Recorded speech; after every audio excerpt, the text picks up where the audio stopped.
Fog is supposed to hide things, not take them. On a December night in Astoria, Oregon, a man walked into a wall of cold, unnatural fog, just a few steps from one of the most famous bridges on the West Coast. But he never reached the other side. His phone captured a draft message. The cameras captured the moment he vanished, and the town captured the fear that followed. Astoria had seen fog before. Thick fog, heavy fog, fog that rolled in from the Pacific like a tired animal looking for a place to sleep. But the fog on the night of December 10th was different. It didn't roll. It didn't drift. It didn't move. It waited. Officer Lydia Brooks, on patrol that evening, was the first to radio it in. She said the fog near the Astoria Megler Bridge looked too cold for the rest of the air, and that her windshield frosted at the edges every time she drove past it, despite temperatures being well above freezing. The report was noted, but no one thought much of it. Fog was normal. Frost happens. At 7:14 p.m., the shift changed at the harbor. Workers clocked out, the docks quieted, and lights swayed on long poles above the water. Among those leaving was Ethan Carver, a 42-year-old marine engineer known for being steady, methodical, someone who rarely shifted from routine. His colleagues later said he seemed fine, tired, maybe, but fine. The last person to see Ethan alive was a forklift operator named Ray Munson. He remembered Ethan walking toward his truck, stopping briefly as if checking a text message, then heading toward the pedestrian access point at the foot of the bridge. Ray remembered something else too. He said the fog near that spot wasn't just thick, it had shape. When asked what that meant, he struggled to explain. It looked layered, he said, like it was folding over itself, almost like it breathed, under divots, into divots, under divots. Security footage would later confirm at least one part of Ray's description. The fog wasn't drifting the way fog should. It hovered dense, unmoving, like a curtain someone had drawn across the pavement. At 7:21 p.m., Ethan pulled into the small parking area near the bridge. He stepped out, locked the truck, and paused. He stared at his phone long enough that investigators wondered what he saw. What they found in his drafts folder later gave the entire county chills. 7 words, typed but never sent. 7 words that hinted Ethan wasn't alone when he walked into that fog. I can see you in the fog. Who are you? Seconds later, Ethan Carver walked forward, and the fog swallowed him whole. It should have been a simple missing person case. Except fog doesn't swallow people, and it doesn't leave no footprints on wet concrete, and it definitely doesn't make metal scraping sounds that echo on camera with no visible source. But all 3 happened within minutes of each other. Astoria didn't know it yet, but this disappearance wouldn't just haunt a family. It would awaken an old fear, one that fishermen had whispered about for decades, and one that some believed was never meant to return. Fog makes cameras useless, that's what technicians say. Too much scatter, too much flare, too much noise on the lens. But on the night Ethan disappeared, the port's north side security camera was unusually clear, almost too clear. The footage began normally. A quiet stretch of pavement, a few gulls perched on steel rails, the long green arc of the Astoria Megler Bridge rising into the distance. But the fog bank ahead didn't blur. It formed a boundary sharp, defined, almost geometric. At 7:23 p.m., Ethan stepped into frame, hood up, phone in hand. He raised his head slightly, as if he heard something. The footage didn't catch sound, but investigators later matched the moment to a spike on an ambient microphone nearby, a brief tremor, like metal groaning somewhere overhead. He slowed. Then he mouthed something. A lip reader said it looked like, "Is someone there?" Behind him, the fog shifted. Not like mist being pushed by wind, but like something inside it, pressed forward, then pulled back. Officer Lydia Brooks reviewed the video 12 times before reporting what she saw. Her exact words: "It moved like a person, but not at the height of a person." At 7:24 p.m., Ethan stepped toward the fog. 1 step, 2, 3. Camera clarity held for a moment, long enough to catch the outline of his body halved by the dense wall in front of him. His right arm, shoulder, and head disappeared first. His left arm remained visible, as if he were hesitating, then a flicker. The image warped, like heat rippling off asphalt only cold, and Ethan was gone, not faded, not blurred, just gone. Between frames. A frame-by-frame analysis later revealed something unnerving. Frame 1843. Ethan visible. Frame 1844.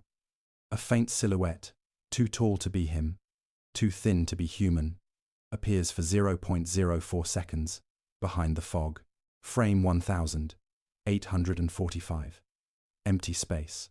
No Ethan. No silhouette. Just fog. Technicians claimed it was compression artifacting.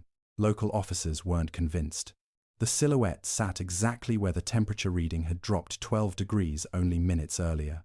But it was the audio recovered from the pole microphone that turned the disappearance into a county-level investigation. At 7:26 p.m., 2 minutes after Ethan vanished, a scraping sound tore through the recording. Long, metallic, slow, like something dragging iron across the steel underside of the bridge. Fishermen who were docked nearby reported hearing the same noise. One of them, a man named Luis Herrera, described it this way. That wasn't a boat, wasn't machinery, wasn't wind. It sounded hungry. 1. Investigators dismissed the phrasing, but they couldn't dismiss what happened next. The fog wall, which had held its shape for more than 5 minutes, collapsed inward, not outward, like fog dispersing, inward, as if something had retreated or withdrawn into it. When visibility returned 4 seconds later, Ethan was nowhere, but his truck remained. His phone remained. Screen still lit. And in his draft folder, the unsent message still waited, chilling and unfinished. Local police now had a timeline. What they didn't have was an explanation. And across town, someone else stepped forward with information. A woman who claimed she had heard the exact same scraping sound 30 minutes before Ethan disappeared from inside her living room walls. 30 minutes before Ethan vanished, 6:54 p.m., a woman named Margaret Doyle, living 3 streets away from the waterfront, dialed the non-emergency police line. A trembling voice, a strange claim, and at the time, no one linked it to anything that would happen later that night. Margaret lived alone in a narrow, century-old house built on a slope overlooking the Columbia River. She was a retired librarian, sharp-minded, not prone to exaggeration, but her call, recorded and archived, carried an unease that investigators didn't appreciate until much later. She told the dispatcher she'd been sitting in her living room reading when she heard metal scraping, not outside, not on the roof, but from inside her walls. Long, slow, rhythmic pulling, like something dragging claws over pipes.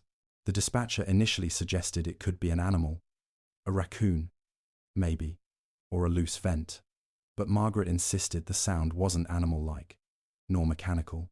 It sounded exactly, she said, voice cracking, like the bridge does when the ships pass underneath. But the bridge isn't in my house. She wasn't wrong, yet the sound she described was unmistakably similar to the audio captured at the docks after Ethan disappeared. When officers arrived, they checked every vent, pipe, crawl space, and section of siding. Nothing, not a scratch, no marks. But in their report, Officer Daniel Price wrote one line that would later become central to the investigation. Interior temperature in the living room dropped abruptly during inspection. The air felt localized, cold enough to fog breath. Despite heaters running, Margaret apologized repeatedly for wasting their time, though the officers later admitted they felt relieved to leave her house. At 7:06 p.m., just as the officers stepped onto the porch, a deep fog surged up the hillside fast, unnatural, as if climbing rather than drifting. It swallowed the fence line in seconds. One officer turned back toward the house, noting how the lights inside flickered as it passed. The officers left. The report went quiet, but Margaret didn't sleep that night. She told a neighbor the next morning that after the police drove away, the scraping returned.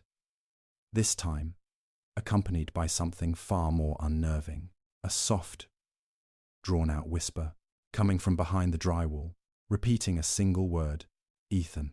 At the time, she didn't know who Ethan was. She didn't even know a man by that name had vanished hours earlier. What she did know, what she told her neighbor, with tears in her eyes, was this. It wasn't a voice that lives in this house, and it wasn't a voice that belongs to anybody alive. Her account was dismissed as stress until investigators pulled the timestamp and realized the whispering began 6 minutes after Ethan typed his draft message by the bridge. The fog didn't just take him, it brought something with it. While police processed Margaret's strange report, another witness, someone investigators originally overlooked, was preparing to speak up. His name was Jonas Reddick, a fisherman who'd spent 27 years navigating the Columbia River. He understood its tides better than most people understood their own families. That night, Jonas had docked early because of the weather. The fog rolling in from the Pacific didn't scare him. He'd worked entire seasons inside it. But how it behaved, that scared him deeply. He described it as fog that didn't obey the river. Around 7:10 p.m., minutes before Ethan reached the bridge, Jonas stepped out of his boat to secure an auxiliary line. That's when he saw the fog bank twist. Not with the wind, not over the river, but against the incoming tide, pulling inward like it was being inhaled by something deep beneath the bridge. He froze. He'd felt that once before, years ago, when a rogue current had ripped a buoy chain clean off. But this wasn't water. It was the air. And the fog's movement wasn't random. It was circling, Jonas said. Not spinning like a storm. Circling, like it was looking for something. One from, one through, one through, one through, one through, one through, one through, one through, one through, one through, one through, one through, one through, one through, one through, one through, one through, one through, one through. At 7:22 p.m., 1 minute before Ethan walked into the camera frame, Jonas noticed something else. A faint yellow shimmer inside the fog, about 10 feet above the waterline, too steady to be lightning, too warm to be a reflection. And worst of all, it was moving closer to shore. Jonas raised his binoculars. He wished he hadn't. What he saw wasn't a light. It was two lights, side by side, fixed at a height that didn't match anything on the bridge, any boat, or any man. Like eyes. He muttered to investigators much later, watching, waiting. By the time he lowered the binoculars, the lights had vanished, but the fog had thickened into a perfect wall. A seam of white stretching beneath the bridge, unmoving, unnatural. At 7:26 p.m., just after Ethan disappeared, the scraping noise ripped across the underside of the bridge. Jonas said the sound vibrated through the water, so hard his boat lines trembled. He didn't report it immediately. Fishermen avoid being labeled superstitious. But at 7:30 p.m., something else happened that shook him enough to go to the police the next morning. The fog, which had been pressed tight to the bridge, peeled away in a single, coordinated motion, curling upward and then collapsing into itself like someone had turned off gravity. Fog doesn't do that. Fog drifts. Fog disperses.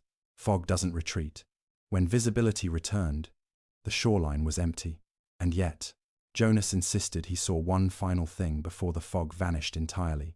A ripple in the river beneath the bridge. A long, slow disturbance that moved against both the tide and the wind, heading upstream, as though something large, impossibly large, was slipping beneath the surface. It wasn't a fish, he said. It wasn't a log. It was something that didn't belong in that river. Investigators dismissed his account as nerves. They stopped dismissing him 2 days later, when sonar scans revealed something massive, almost ship-sized, sitting motionless on the riverbed, right below the point where Ethan vanished. Something that wasn't there the day before. Something that didn't match any known vessel. Something that pulsed. 2 mornings after Ethan vanished, the Astoria Police Department requested a routine sonar sweep of the river, mostly to rule out the possibility that he had fallen or jumped. The Coast Guard complied. They'd done this dozens of times before, but this scan was not routine, not even close. At 9:42 a.m., the sonar technician, Rachel Kim, noticed an anomaly on her screen, an oblong shape resting on the riverbed directly beneath the first support pillar of the Astoria Megler Bridge. She assumed it was debris. A sunken log, maybe an old boat hull, but then the shape shifted. Not much, not fast. Just a subtle rise, half a meter, then a slow fall, like something expanding and contracting. Rachel zoomed in. The software glitched, reloaded, then printed a new scan across the monitor. Object size: approximately 46 feet long. Object density: inconsistent. Movement detected: rhythmic. Pattern: cyclical. A pause. Then Rachel whispered the word. No one in the cabin wanted to hear. Breathing. The senior officer aboard the Coast Guard vessel, Lieutenant Marcus Hale, demanded a recalibration. They scanned again and again. Each time the same rhythmic motion appeared slow, deliberate, as if the riverbed itself were rising and falling. Hale radioed this in as a subsurface irregularity. He didn't use the word creature. Not yet. When police arrived to review the footage, Officer Lydia Brooks, already shaken from watching Ethan disappear on camera, leaned closer to the screen. "Play it back," she murmured. They did. The sonar lines rose, fell, rose again. A 5-second interval, like a heartbeat slowed by cold water. But one detail chilled everyone in the room. Every time the sonar pulse hit the object, the fog above the bridge thickened. Live cameras showed it dense ribbons forming and dissolving in sync with the sonar rhythm, as though the fog itself were tethered to whatever lay beneath the bridge.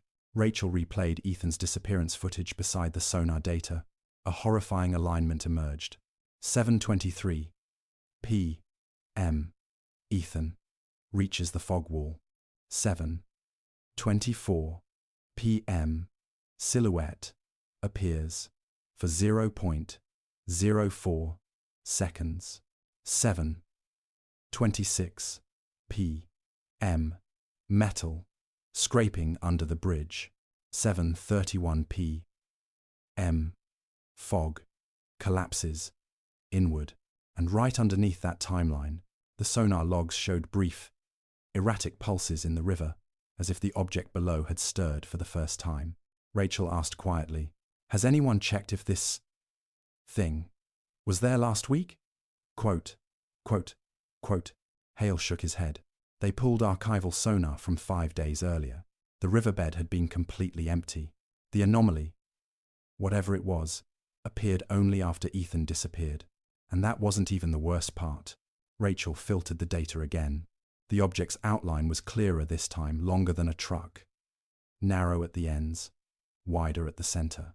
But the center portion had features: indented ridges, symmetrical curves. Lydia stared at the screen and felt her blood run cold. "It looks like," she said, unable to finish. She said, but everyone saw it. A torso-like shape, human in silhouette, but far too large, far too wrong, and far too still, except for the slow, rhythmic rise beneath the mud. Then the sonar picked up something new, a faint tapping sound, metallic, deliberate, patterned. 3 taps, a pause, 3 taps again. Identical to the scraping recorded the night, Ethan vanished, only softer, closer, and unmistakably intentional. Rachel stepped back from the console. "That's not random movement," she whispered. "That's communication." No one spoke after that, because at that exact moment, the fog rolled over the river again, dense, fast, and unnervingly low, as if responding to the taps beneath the water, as if answering. By the time the sonar anomaly made its way up the chain of command, detectives were already combing through Ethan Carver's digital footprint. His phone had been recovered from the pavement, a small mercy in a case where nothing else had stayed behind. But something about that phone unsettled Detective Aaron Sutter, the lead investigator. The unsent draft message, "I can see you in the fog. Who are you?" had a timestamp that didn't match the events on camera. Ethan typed the message at 7:20 and 31 seconds p.m., but on camera, he didn't stop walking or look at his phone until 7:21 and 48 seconds p.m. A full 77 seconds later. Aaron frowned. "Missed timestamps happen, sure. Phones glitch all the time. But the message wasn't a glitch. The text prediction records showed Ethan typed it manually, letter by letter, with pauses between nearly every word. Pauses long enough to suggest he wasn't just typing, he was reacting. Sutter pulled Ethan's full keystroke log. New anomalies appeared. The word "see" had been deleted twice before Ethan typed it again. The phrase, "Who are you?" was typed with rapidly increasing pressure, indicating the user was afraid or startled. The phone's ambient mic detected a faint, low-frequency vibration during the typing. But the most disturbing detail, the typing speed suggested Ethan wasn't looking at the phone. His eyes weren't on the screen. It was as if he was staring at something else, something in front of him, something he felt compelled to type about even before he physically saw it. Meanwhile, the GPS logs brought a new layer of dread. Ethan's phone recorded a momentary location shift, a displacement of 18 feet north, even though the footage showed him standing still. Then the displacement corrected itself. Instantly, abruptly, as if the phone had been pulled into a different coordinate for less than a second, and then snapped back into place. Detective Sutter tried to replicate the glitch with another device. He couldn't. Next, he examined Ethan's voicemail inbox. There were no new messages, but there was a draft voicemail unsent, unfinished, and time-stamped at 7:23 p.m. Right as Ethan approached the fog wall. It was only 2 seconds long. 2 seconds of audio. The transcription software produced nothing but blanks, too much distortion, too much low-frequency interference. So Sutter put in earbuds and listened manually, and what he heard forced him to pull them out immediately. It wasn't Ethan's voice. It wasn't speech at all. It was breathing. Slow, deep, wet. So close to the mic it sounded like it was inside Ethan's jacket pocket. He rewound, listened again. The breathing repeated, then shifted into a faint, dragging sound. The same metal-on-metal scrape recorded under the bridge. Only here, it was quieter, closer, unmistakably deliberate. One more thing. The voicemail had a whisper, layered beneath the static, a stretched, distorted fragment that audio text later isolated. 4 words, almost inaudible, but Aaron Sutter heard them clearly. Ethan isn't alone here. He replayed the fragment 4 times, 10 times. The whisper stayed the same, but the timestamp didn't, because the voicemail wasn't saved after Ethan walked into the fog. It was saved before he disappeared. 28 seconds before the camera lost sight of him. 28 seconds before the fog pulsed. 28 seconds before the sonar detected movement. Someone or something left Ethan a message from inside the fog. Detective Sutter wasn't the only one reviewing the footage that morning. Across town, a quiet man named Caleb Carver, Ethan's younger brother, sat in the police station, holding a styrofoam cup of untouched coffee. He hadn't spoken much since arriving, only nodding politely, answering what he needed to, staring at the table like it held some secret he hadn't yet unlocked. He asked one simple question: "Can I see the footage?" Officer Lydia Brooks hesitated. Family viewings of disappearance videos often did more harm than good, but Caleb insisted. His voice wasn't frantic. It wasn't shaky. It was resigned, as if some part of him already knew what he was about to see. The moment Ethan walked toward the fog, Caleb leaned forward. His breath caught. "Freeze it," he whispered. Lydia paused the recording at frame 1842. Ethan's silhouette was half absorbed by the dense white curtain, his left hand still visible. His shoulder tensed. Go 1 frame forward. Frame 1843. Ethan was still there. Barely. Another. Frame 1844. The silhouette, the tall, thin, impossible shape appeared behind the fog wall. Caleb made a sound between a sob and a gasp. That shape. Right there. Go back. That shape. Right there. Go back. Lydia replayed the transition. Ethan. Blur. Silhouette. Empty frame. Caleb buried his face in both hands. When he finally spoke, his voice was almost too soft to hear. I've seen that before." Lydia exchanged a look with Detective Sutter. "Seen what before?" Caleb didn't lift his head. "It wasn't fog. Not then. Not now. But that silhouette. I saw it when I was 12. Right by the river. Same shape. Same height. Same way it moved. Sutter frowned. You're saying this isn't the first time? Oh, no. Caleb finally looked up. Eyes rimmed red. My dad saw it too. He used to call it the watcher in the tide. He said it comes when the river is too quiet, when the fog turns cold before it should. He swallowed hard. He said it followed people. Just stood there, watching, like it was waiting for something. Lydia sat back in her chair. What did your father think it wanted? Caleb hesitated. His voice cracked. He thought it wanted someone to answer it. Sutter crossed his arms. Answer what? Caleb lifted a trembling hand and pointed at the paused frame, at the silhouette barely visible behind the fog. He said it never comes alone. He said the fog is just its doorway, and when it shows up, you're supposed to hear something first. Hear what? Lydia asked. Caleb closed his eyes. Your name. Silence filled the room. No one breathed. Because in Ethan's draft voicemail, the one saved before he vanished, there had been a whisper beneath the static. A whisper, investigators thought, said, Ethan isn't alone here. Very him.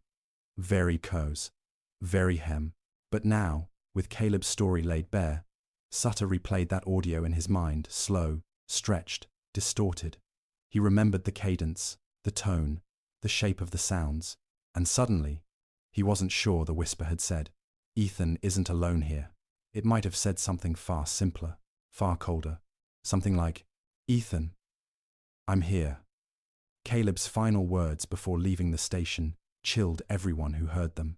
When I saw it as a kid, it didn't do anything. It just watched. But this time it stepped forward.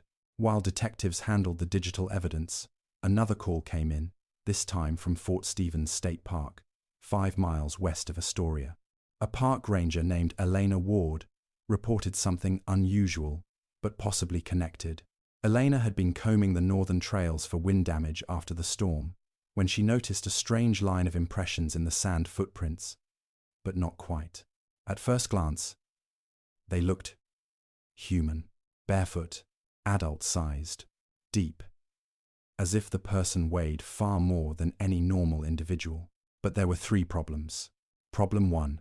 Each footprint was almost perfectly identical in shape, as though stamped from the same mold. Problem 2.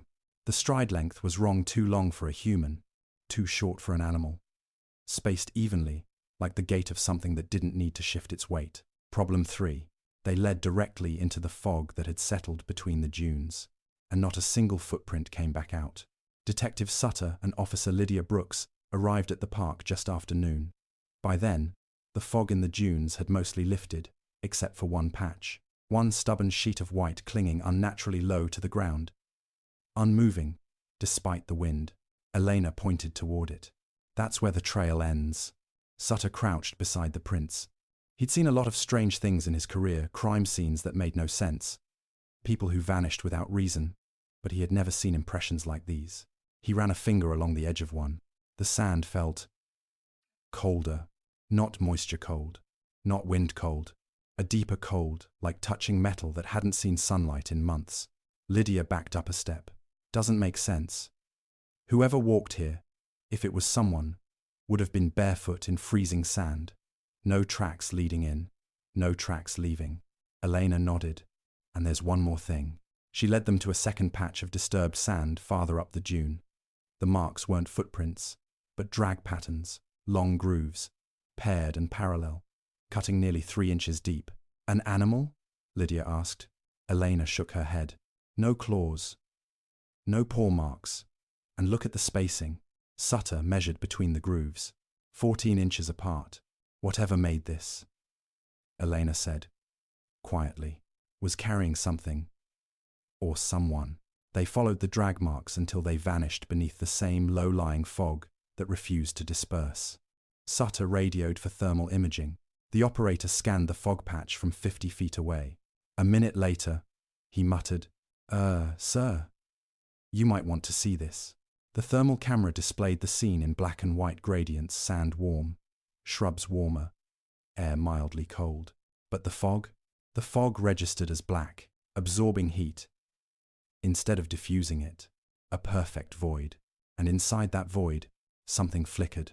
Not a shape, not a body, a pulse. Slow, rising, falling. Exactly like the sonar readings beneath the bridge. Lydia whispered, "You're telling me the same thing under the river is also here? On land?" "Thanks for watching." On land, the operator zoomed in. A second pulse appeared. Then a third, smaller, faster, almost frantic. Sutter stared at the screen, unable to shake the feeling that the pulses resembled something living. Elena broke the silence. "I've patrolled this park for 9 years. I know what tide patterns look like. I know animal tracks. I know what's normal." She pointed at the fog. "And that is not normal." The operator swallowed hard. "Detective, whatever's inside that fog, it's moving." Sutter stepped closer to the haze, closer than any of them felt comfortable. What he heard next stopped him cold. A faint exhale. Not human. Not animal. A long, dragging breath, like air being pulled through wet reeds. Then, softly, a sound like someone tapping on metal, echoing behind the fog. 3 taps. Pause. 3 taps. The same pattern heard under the bridge. The same pattern recorded on Ethan's phone. The same pattern the sonar caught minutes before the fog rolled back. Sutter backed away, pulse racing. "Everyone," he whispered, "get away from the fog," because the drag marks, the footprints, the pulses, all pointed to one terrifying possibility. Whatever took Ethan hadn't stayed by the river. It had come ashore, and it was looking for something, or someone. By late afternoon, the Astoria Police Department was stretched thin. Multiple calls from different parts of town were pouring in, each describing something that sounded impossible but eerily consistent. Reports of fog banks gathering in places fog shouldn't reach. Reports of cold spots that lingered for hours. Reports of low, vibrating hums echoing through walls, trees, and drainage pipes. Detective Sutter had seen chaotic investigations before, but this one wasn't chaotic. It was coordinated. Each report connected to the next like points in a constellation. But the center of that constellation remained the same, the Astoria Megler Bridge. At 5:12 p.m., the Coast Guard sent an urgent update. The sonar anomaly beneath the bridge had changed position. It had risen approximately 11 feet from the riverbed, not as one mass, but in separate segments, as if parts of it were unfolding. Worse, the rhythmic breathing had accelerated from a 5-second cycle to 3.5. Rachel Kim, the sonar technician, called Sutter directly. "It's not just moving," she said, voice trembling. "It's waking up." Before Sutter could absorb that, Officer Lydia Brooks rushed into the operations room. "Detective, there's something you need to hear." She held a portable radio in both hands, knuckles white. This came in from an officer stationed under the bridge. She hit play. A low rumble filled the room, deep, resonant, vibrating through the speakers, like it had been recorded from inside a metal chamber. Then came the tapping. Not 3 taps, 6, evenly spaced, slow, deliberate. Sutter immediately recognized the pattern. "Sonar," he whispered. Rachel's sonar machine tapped exactly 6 times when switching modes. But this wasn't sonar bouncing off an object. This was something replying. Lydia nodded. The officer said the tapping wasn't echoing from the bridge. It was coming from inside the fog. She rewound the audio. This time, after the 6th tap, something else emerged. A faint metallic scrape, then another, then a third, longer, deeper, almost directional. Sutter stiffened. "That's movement." When the recording ended, Lydia lowered the radio. "That officer has since gone radio silent." Sutter didn't say anything. None of them did. The tension snapped only when an intern from digital forensics sprinted into the room, breathless. "Sir, you need to see this. It's about Ethan's phone." So, he opened a laptop. A new file had appeared inside Ethan's cloud backup, a file that wasn't there during the initial extraction. A file time-stamped 1 hour ago. Its name was simple: 7:24 p.m. Corrected view. Sutter's stomach tightened. Corrected view of what? The intern clicked play. The screen showed the same footage from the port camera. Ethan, stepping into the fog, but altered, not camera altered, not edited by a human, reconstructed, like a corrupted clip being filled in with missing information, frame by frame. The video sharpened, fog clarified, edges defined, and then the silhouette reappeared, but this time not as a blur, as a shape, a full, towering form, thin, but impossibly elongated, leaning forward toward Ethan, one arm stretched out, not touching him, just reaching. Worse, the silhouette wasn't behind Ethan anymore. It overlapped him, like two frames were being shown at once. Lydia whispered, "What on earth are we looking at?" The intern shook his head. This wasn't in the original footage. Something added data into the file itself. Like, it wanted us to see this angle. Sutter stared at the screen. "Play it again." The intern hesitated. "Sir, every time we play it, the file gets clearer. Speaker. He was right. On the second viewing, the fog pulsed with faint light. On the third, the silhouette's outline sharpened further. By the fourth, Sutter realized something that made his skin crawl. The silhouette had a face. Not a human one. Not a monstrous one. A blank one. Straight. Smooth. Unbroken. Like wet stone. And on the fifth replay, the silhouette turned its head, directly toward the camera. Every person in the room froze. The fog around the figure rippled as if acknowledging the act of being watched. Lydia stumbled back a step. "Detective, the fog is responding to the footage." Because through the window, outside the station, a new fog bank was rolling across the street, fast, heavy, straight toward them. Sutter's voice was barely audible. "Everyone, step away from the windows." Because the thing beneath the bridge, the thing leaving footprints in the dunes, the thing inside, Ethan's final message, had found them, and it was closing in. The fog reached the police station faster than anyone expected. It didn't drift in from the harbor like normal Astoria weather. It poured across the street. Low, dense, sliding over the pavement like something alive, searching for seams, gaps, entrances. At 5:41 p.m., the first wave touched the glass doors of the station, not with moisture, but with a soft, muffled thud, as though something inside the fog had pressed against the glass to test its strength. Inside, the operations room fell silent. Even the hum of the HVAC seemed to dim. Detective Sutter ordered all screens switched to exterior feeds. Every camera outside the station showed the same impossible scene. Fog pressing upward instead of downward, as though gravity didn't apply to it, curling in slow, deliberate shapes that looked disturbingly like fingers trailing across the air. Officer Lydia Brooks swallowed hard. "That's not wind. That fog is thinking." Before Sutter could respond, all exterior microphones picked up a sound simultaneously. A low, harmonic vibration, deep enough to rattle loose pens on the desks. It wasn't mechanical. It wasn't industrial. It was the same hum recorded under the bridge the moment the sonar anomaly first moved. Rachel Kim's voice crackled through the speakerphone from the Coast Guard vessel. "We're picking up something new. A second anomaly. Smaller. Moving fast. Heading upriver. Heading toward your location. Heading upriver."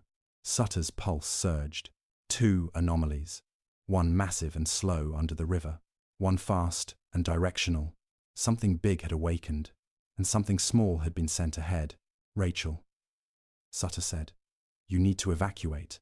His order cut off as loud static surged through the line. Then a voice emerged. Not Rachel's. A stretched whisper. The same one from Ethan's final voicemail, but clearer, more confident. "Where is he?" Rachel's line went dead. Lydia staggered back from the console. That wasn't her. Detective. That voice was inside the channel. The intern monitoring the digital evidence suddenly gasped. "Sir, it's happening again. The video is updating." Everyone turned. The screen showing Ethan's disappearance flickered, then brightened, as new data filled in pixels that hadn't existed a minute earlier. "Stop it," Sutter barked. "We can't," the intern whispered. "It's writing over itself." The silhouette on screen grew sharper, more defined. Its blank face angled 1 degree toward the camera, a movement too intentional to be a glitch. Then something horrifying happened. On the next frame, the silhouette wasn't facing the camera anymore. It was facing them. The live camera above the station door echoed the same impossible shift. Through the fog outside, barely visible, a matching silhouette leaned forward against the glass, as though watching the people inside watching it. Lydia stepped back, breath shaking. "It's mirroring the footage. It's showing us what it wants us to see." The radio on the desk crackled. A new voice came through, deep, strained, metallic, like something speaking through a steel pipe underwater. 6 taps, a scrape, then, return what was taken. No one in the station moved, because nothing had been taken. Ethan had simply walked into the fog. A sudden crash shattered the moment, coming from the east stairwell. A metal door had slammed shut so violently the hinges buckled. An officer rushed to check the feed. He froze. On the stairwell camera, fog was spilling downward from the vents, rolling against airflow, falling like a waterfall in reverse. Sutter grabbed the intercom. "All units secure every entrance. No one opens any doors." But it was already too late.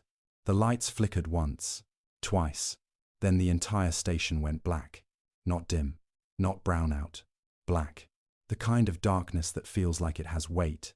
And out of that darkness, from somewhere deep inside the building, came a single, unmistakable sound. Footsteps. Slow, uneven, deliberate. Not many footsteps. One. Like someone or something walking the hallway, alone. And with every step, the fog outside the station pulsed, in rhythm, just like the sonar anomaly in the river, just like the thermal pulses in the dunes, just like the breathing beneath the bridge. Something was no longer outside. It was here, inside the station. When the station went dark, the world seemed to fold into itself, not silent, just wrong. Detective Sutter could hear the officers breathing around him, quick and sharp. He could hear Lydia whispering into her dead radio, as if instinct might somehow revive it. He heard the low hum of the backup generator trying and failing to engage. But louder than all of that were the footsteps.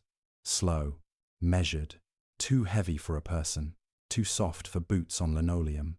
A rhythm that didn't match any human gait, as if whatever was walking wasn't entirely used to the shape it was moving in. The hallway camera was dead, so Sutter signaled to the intern to check the battery-powered monitor. The intern's hands shook as he turned the dial. Static, more static. Then, a faint corridor outline appeared. No figure, no fog, but something was off. "Detective," the intern whispered. "Look at the shadows." The shadows didn't fall away from the objects. They leaned towards something like gravity itself had shifted direction inside the hallway. Lydia swallowed hard. "That's not possible." More footsteps. Closer now. Sutter motioned everyone backward, away from the hallway entrance. His fingers brushed the grip of his sidearm, but some instinct, some primal, unspoken understanding, told him a weapon wouldn't matter. The footsteps stopped, only a few feet beyond the doorframe. Lydia leaned in despite herself. The faintest flicker of movement rippled along the floor, not a shadow. Not a reflection, more like a compression in the air, a dent in reality. Then came the tapping. 3 taps. Pause. 3 taps. It wasn't coming from the hallway. It was coming from the ceiling. Every officer in the room jerked their gaze upward. Another tap closer. A second. Right above Sutter. A third. So close. The light fixture trembled. Lydia mouthed, "It's moving above us." The intern checked the thermal sensor. The only device still functioning. His face went pale. "Detective, there are 2 heat sources. Ripe. 2 pulses. One, large, unmoving. One smaller, zigzagging along the ceiling as though searching." Sutter felt a cold realization crawl up his spine. "The small one," he whispered. That's the scout. Revan. The tinny speaker of the thermal monitor crackled, static bending into fragments of sound. A whisper, distorted, too close. Where did he go? Where? The room froze. No one breathed. Because whatever was in the station was not looking for them. It was looking for Ethan. Lydia stepped closer to Sutter. Voice barely audible. Detective. Why would it come here for Ethan? If he's already gone. Sutter didn't answer, because a darker possibility had formed in his mind, one he didn't dare say aloud. What if the thing inside the fog hadn't taken Ethan? What if Ethan had walked somewhere he wasn't meant to, and something else was trying to follow him back? A sudden metallic groan cut through the tension coming from deep within the ventilation system. A vibration, then a long scraping sound, like something huge shifting its weight in a confined space. The large pulse on the thermal screen rose 1/2 degree. The smaller pulse darted across the ceiling toward the operations room door. And then, from somewhere far out in the darkness of the hallway, another sound emerged. Breathing. Not the wet, dragged inhale from the river. This was different. Ragged. Uneven. Human. Lydia's eyes widened as she recognized it. Detective. That sounds like... Quote.